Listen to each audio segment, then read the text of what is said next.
Hello everybody, I'm Miss Jessica from EVPL McCullough, and today we're going to be continuing our Chapter Book Storytime Variety Pack. So we are previewing a little bit of a book so that you can get introduced to lots of different stories that we have in our collection, because I know it's really hard for me to decide what to read next. So this is hopefully giving you some really great ideas of books that you might want to try out. When we spun our wheel last time, we landed on fantasy. So when I came across this book, I just knew it would be perfect for our story time. So this book is called The School for Good and Evil. And this is by Soman Chainani, and this is part of a series.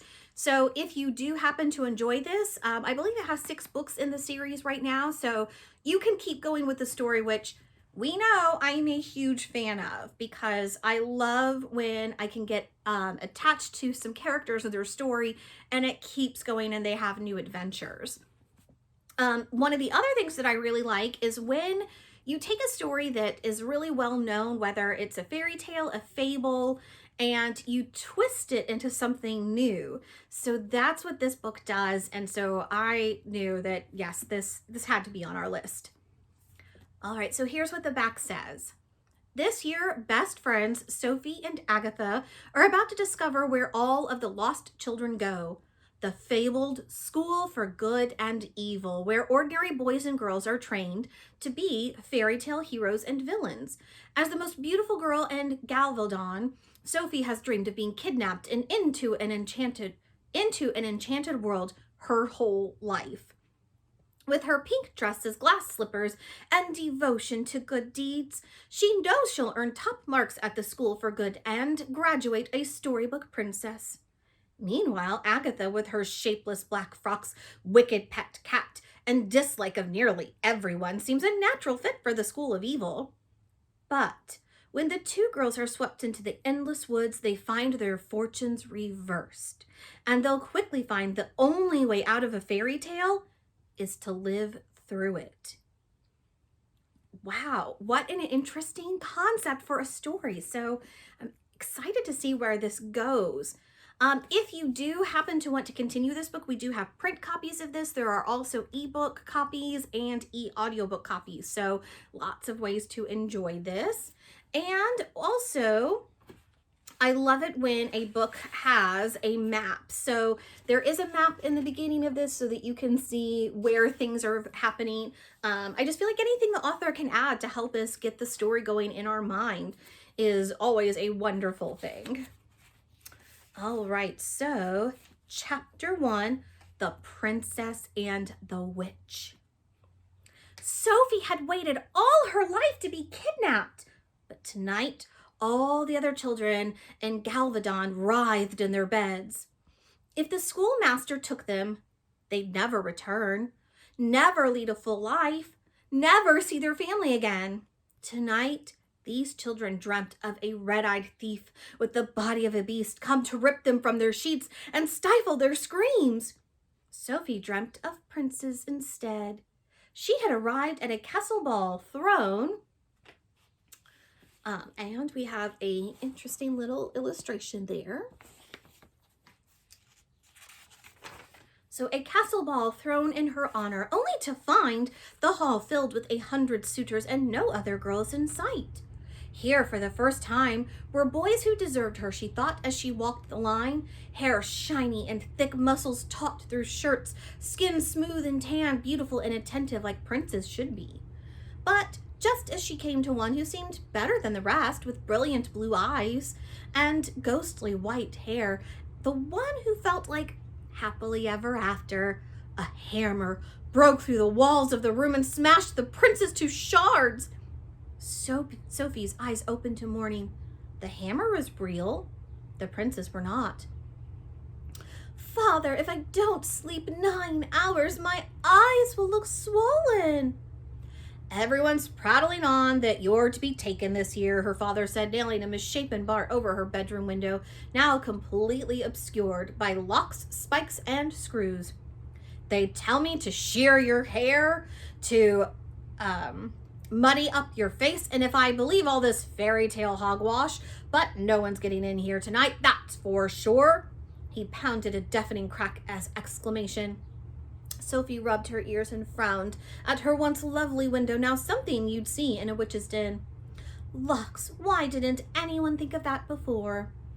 I don't know why they all think it's you, he said, silver hair slicked with sweat. If it's goodness that schoolmaster fellow wants, he'll take Gunilda's daughter. Sophie tensed. Belle? Perfect child that one is, he said. Brings her father home-cooked lunches at the mill, gives the leftovers to the poor hogs in the square. Sophie heard the edge in her father's voice. She had never once cooked a full meal for him, even after her mother died. Naturally, she had good reason. The oil and the smoke would clog her pores. But she knew it was a sore point. That didn't mean her father had gone hungry. Instead, she offered him her own favorite foods: mashed beets, broccoli stew, boiled asparagus, steamed spinach. He hadn't ballooned into a blimp like Belle's father, precisely because she hadn't brought him home-cooked lamb fricassees and cheese soufflés at the mill. As for the poor hag in the square, that old crone, despite claiming hunger day after day, was fat. And if Belle had anything to do with it, then she wasn't good at all, but the worst kind of evil. Sophie smiled back at her father. Like you said, it's all hogwash. She swept out of bed and slammed the bathroom door. She studied her face in the mirror. The rude awakening had taken its toll. Her waist-long hair, the color of spun gold, didn't have its usual sheen. Her jade green eyes looked faded, her luscious red lips a touch dry. Even the glow of her creamy peach skin had dulled. But still a princess, she thought. Her father couldn't see she was special, but her mother had. You are too beautiful for this world, Sophie, she said with her last breaths. Her mother had gone somewhere better, and now so would she. Tonight she would be taken into the woods. Tonight she would begin a new life. Tonight she would live out her fairy tale.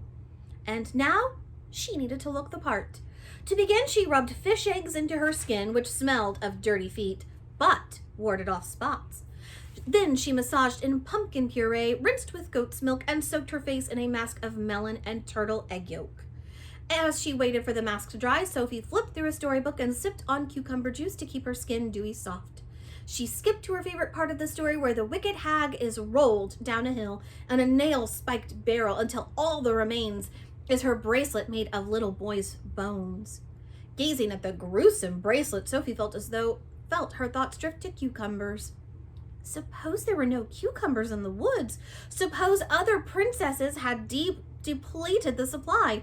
No cucumbers? She'd shrivel, she'd wither, Dried melon flakes fell to the page. She turned to the mirror and saw her brow creased in worry.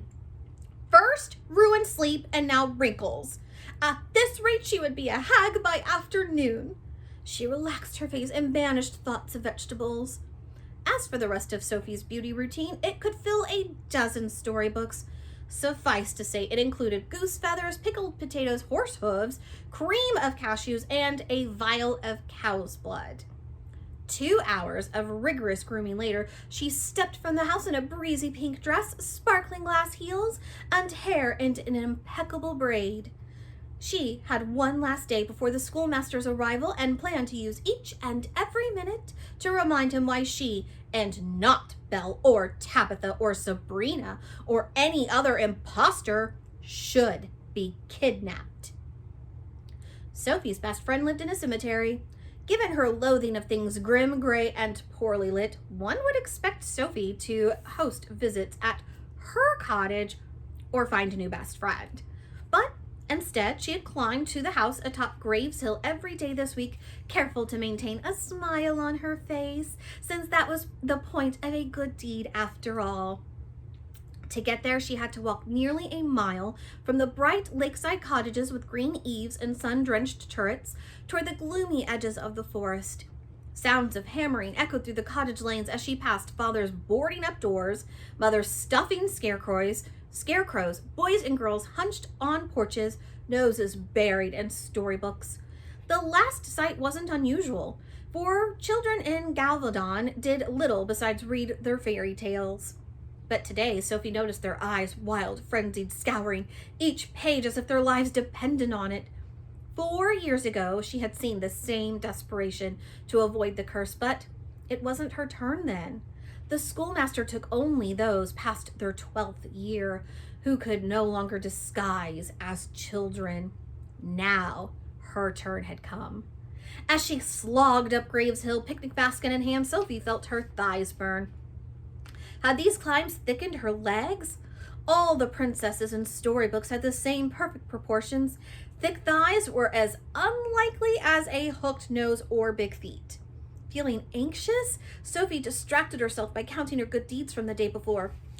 First, she had fed the lake geese a blend of lentils and leeks, a natural laxative to offset cheese thrown by oafish children. Then, she had donated homemade lemonwood face wash to the town orphanage. For, as she insisted to the befuddled benefactor, proper skincare is the greatest deed of them all. Finally, she had put up a mirror in the church toilet so people could return to the pews looking their best. Was that enough?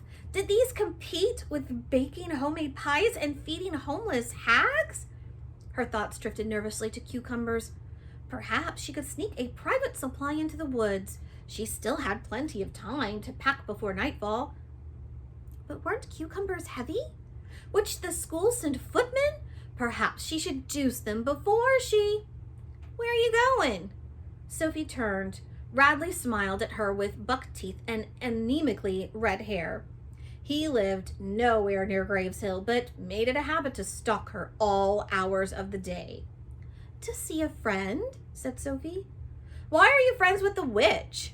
Said Radley. She's not a witch. She has no friends and she's weird. That makes her a witch. Sophie refrained from pointing out that this made Radley a witch too. Instead, she smiled to remind him that she'd already done her good deed by entering his presence. The schoolmaster will take her for evil school, he said. Then you'll need a new best friend. He takes 2 children, Sophie said, jaw tightening. He'll take Belle for the other one. No one's as good as Belle. Sophie's smile evaporated. But I'll be your new friend, said Radley. I'm full on friends at the moment, Sophie snapped. Radley turned the color of a raspberry. Oh, right, I just thought... He fled like a kicked dog. Sophie watched his straggly red hair recede down the hill. Oh, you've really done it now, she thought. Months of good deeds and forced smiles, and now she'd ruined it for Runty Radley. Why not make his day? Why not simply answer, I'd be honored to have you as my friend, and give the idiot a moment he'd relive for years. She knew it was the prudent thing to do, since the schoolmaster must be judging her as closely as St. Nicholas the night before Christmas.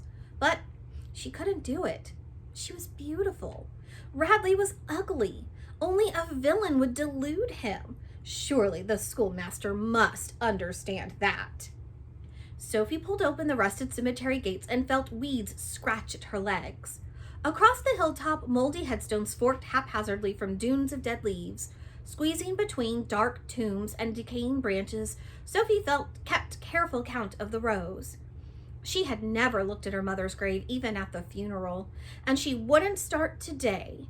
As she passed the 6th row, she glued her eyes to a weeping birch and reminded herself where she'd be a day from now. In the middle of the thickest batch of tombs stood one Graves Hill. The house wasn't boarded up or bolted shut like the cottages by the lake, but that didn't make it any more inviting. The steps leading up to the porch glowed mildew green. Dead birches and vines wormed their way around dark wood and sharply angled roof. Black and thin loomed like a witch's hat. As she climbed the moaning porch steps, Sophie tried to ignore the smell, a mix of garlic and wet cat, and averted her eyes from the headless birds sprinkled around, no doubt the victims of the latter. She knocked on the door and prepared for a fight. Go away, said the gruff voice. That's no way to speak to your best friend, Sophie cooed. You're not my best friend. Who is then? Sophie asked, wondering if Belle had somehow made her way to Graves Hill. None of your business. Sophie took a deep breath. She didn't want another Radley incident. We had such a good time yesterday, Agatha. I thought we'd do it again. You dyed my hair orange. But we fixed it, didn't we? You always test your creams and potions on me just to see how they work. Isn't that what friends are for? Sophie said. To help each other. I'll never be as pretty as you. Sophie tried to find something nice to say. She took too long and heard shoes stomp away. That doesn't mean we can't be friends, Sophie called. A familiar cat, bald and wrinkled, growled at her across the porch. She went back to the door. I brought biscuits. Shoe steps stopped. Real ones or ones you made? Sophie shrank from the slinking cat. Fluffy and buttery, just like you love. The cat hissed. Agatha, let me in. You'll say I smell. You don't smell. Then why'd you say it last time? Because you smelled last time. Agatha, the cat's spitting. Maybe it smells ulterior motives. The cat bared claws. Agatha, open the door. It pounded at her face. Sophie screamed. A hand stabbed between them and swatted the cat down. Sophie looked up. Reaper ran out of birds, said Agatha. Her hideous dome of black hair looked like it was coated in oil. Her hulking black dress, shapeless as a potato sack, couldn't hide freakishly pale skin and jutting bones. Ladybug eyes bulged from her sunken face. I thought we'd go for a walk, Sophie said. Agatha leaned against the door. I'm still trying to figure out why you're friends with me. Because you're sweet and funny, said Sophie. My mother says I'm bitter and grumpy, said Agatha, so one of you is lying. She reached into Sophie's basket and pulled out the napkin to reveal dry, butterless bran biscuits.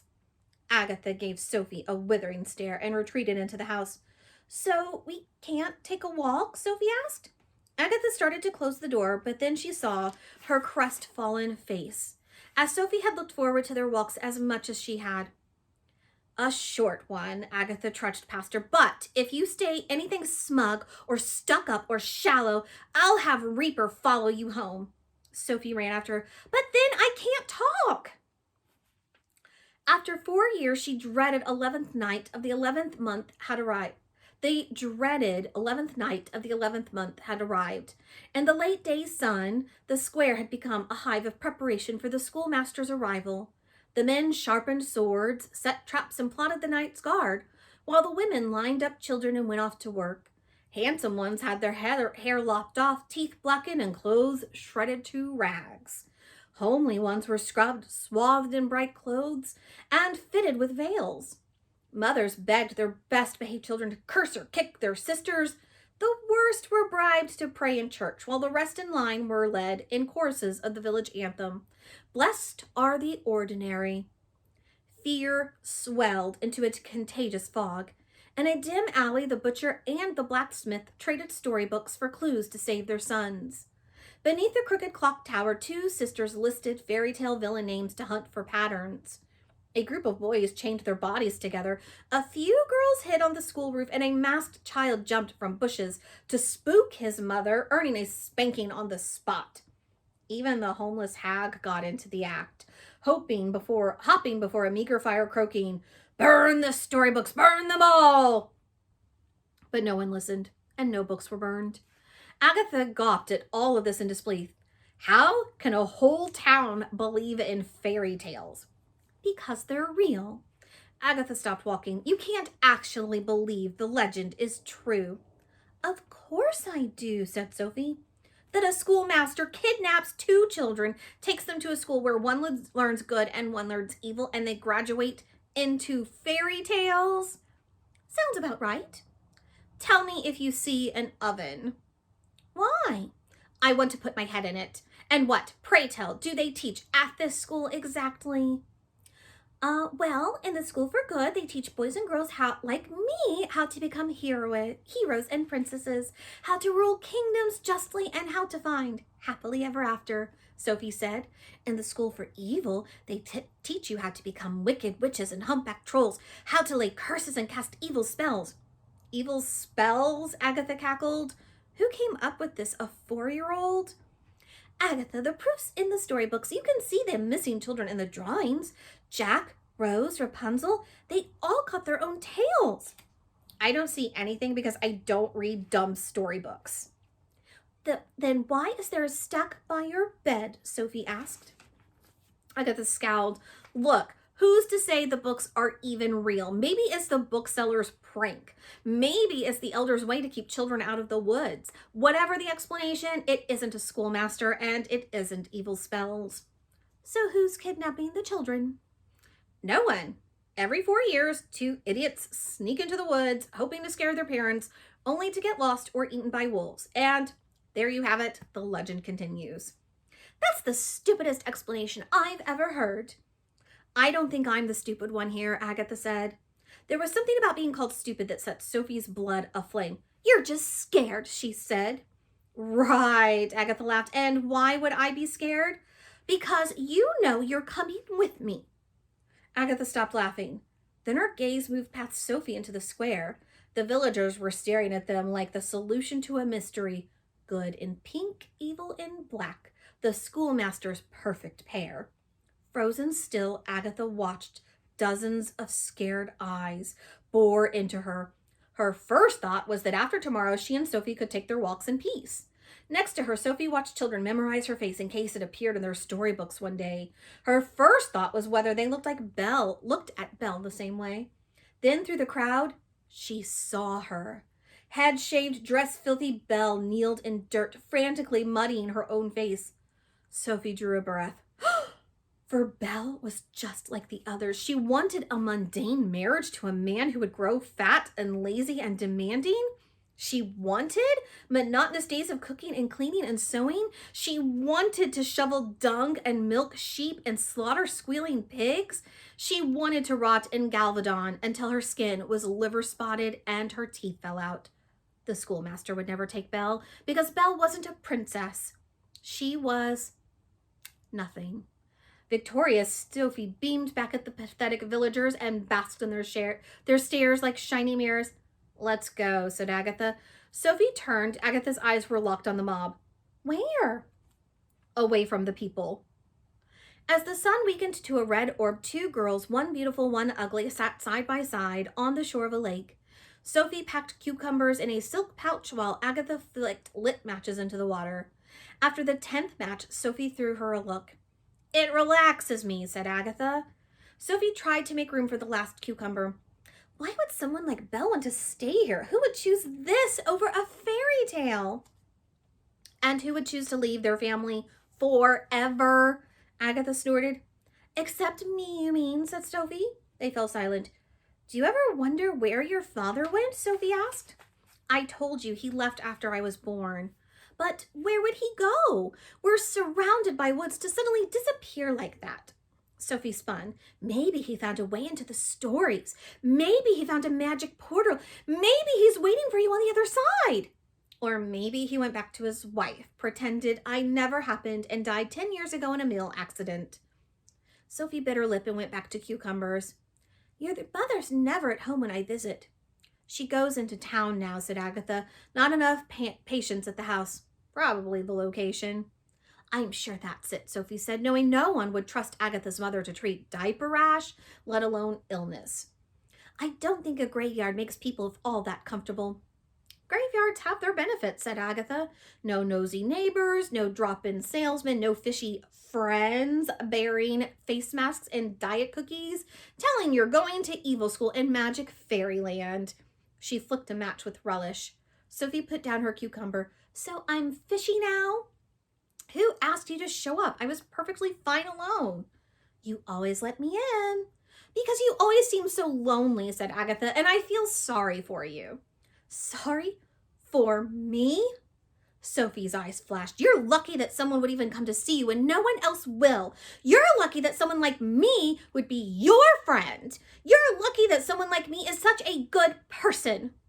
I knew it, Agatha flared. I'm your good deed. Just a pawn in your stupid fantasy. Sophie didn't say anything for a long time. Maybe I became your friend to impress the schoolmaster, she confessed finally, but there's more to it now. Because I found you out? Agatha grumbled. Because I like you. Agatha turned to her. No one understands me here, Sophie said, looking at her hands, but you do. You see who I am. That's why I kept coming back. You're not my good deed anymore, Agatha. Sophie gazed up at her friend. You're my friend. Agatha's neck flushed red. What's wrong? Sophie frowned. Agatha hunched into her dress. It's just, I'm not used to friends. Sophie smiled and took her hand. Well, now we'll be friends at our new school.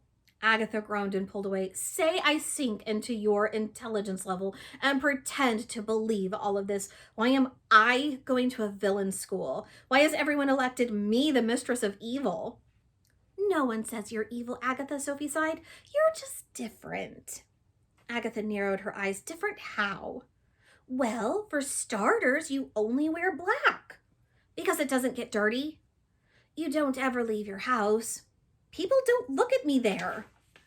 For the Create a Tale competition, your story ended with Snow White eaten by vultures and Cinderella drowning herself in a tub. I thought it was a better ending. You gave me a dead frog for my birthday. To remind you that we all die and end up rotting underground, eaten by maggots, so we should enjoy our birthday while we have them. I thought it was thoughtful. Agatha, you dressed as a bride for Halloween. Weddings are scary. Sophie gasped at her.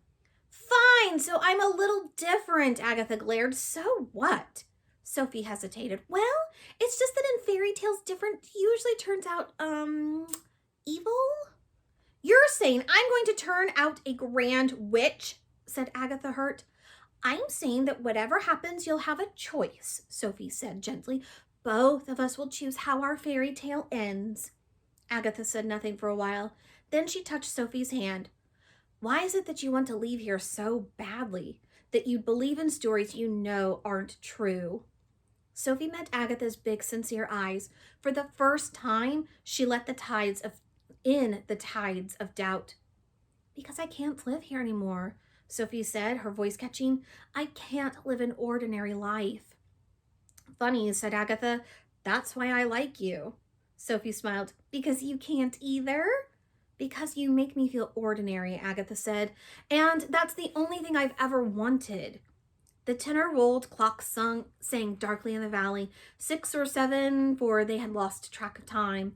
And as the echoes faded into the buzz of the distant square, both Sophie and Agatha made a wish that one day from now they'd still be in the company of the other, wherever that was. All right, so we're going to stop there, and we are to Chapter 2, The Art of Kidnapping. And I have to say, I'm actually kind of hooked on this book already, because if Sophie and Agatha are going to switch places, I want to know what happens. Does Agatha accept this? Does she enjoy this, going to the school of good? And Sophie, I can definitely see why she might go to the school of evil. She thinks she's being nice, but is she really? So this is a really interesting reimagining of fairy tales. And I have to say that Belle is my favorite Disney princess. So I like that she made an appearance in this book and kind of twisted things a little bit. So if you'd like to continue reading this, you can always check out getting a copy at evpl.org or give us a call. We'll help you out with that. So let's see what we're going to be reading next time. All right, so we are ready to spin our wheel and see what we're going to be reading next time.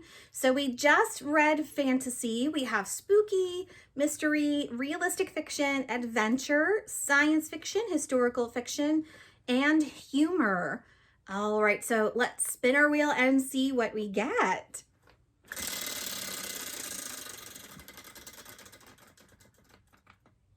Ooh, now I'm going to do something I don't normally like to do, but I'm going to change it to adventure. We have not had a good adventure story in a while, and I think we've had all of these since then. So I'm trying to mix it up just a little bit. So next time, I know I cheated, but we're going to be reading an adventure story. So go to our website, evpl.org, to check out all of our resources, to see what events we have coming up where you can join us for some fun, whether it's in person or virtually. Don't forget, you can always go there to reserve materials, but you can also visit us in person or give us a call, and we would be happy to get you something that you would really enjoy experiencing, whether that's reading, watching it, listening to it. And I hope you enjoyed our book today. Thank you so much for joining us. I will see you again next Friday. Bye.